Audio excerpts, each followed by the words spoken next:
Hey man, speaking of keeping cars, longer, making them look good. I wish every car I got had WeatherTech, protection, but they don't. And if they did, however, I wouldn't spend days cleaning them up. And we do, man. We spend days cleaning these cars up. And that's what is crazy, because if you use WeatherTech and all the forms of protection, the layers of protection they have and give, oh my God, your floor, your carpet, your cargo area would be perfect, just like the day you received the car off the line. If we so showed go get you some. the inside of that one that doesn't have it, Whoa. oh man. All right, well this one is cool. This is the seat back cargo liner HP. This is great because we've all seen the cargo liner back here.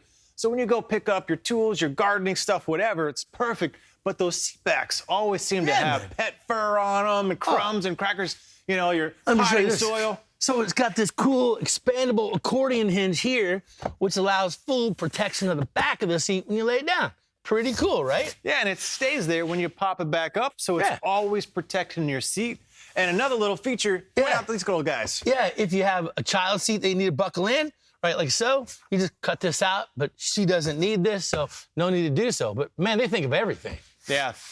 It's a nice, durable, flexible material, 100% recyclable. And the best part? Boom, the bumper cover. Because we all know when you're loading stuff in or pulling stuff out, chances are you're going to scrape this. Oh, it's always Not scraped anymore. up on the back here, man. Yeah, exactly. So all kinds of protection. And again, I wish every car I got in or was donated had some of this type of protection. It would be amazing.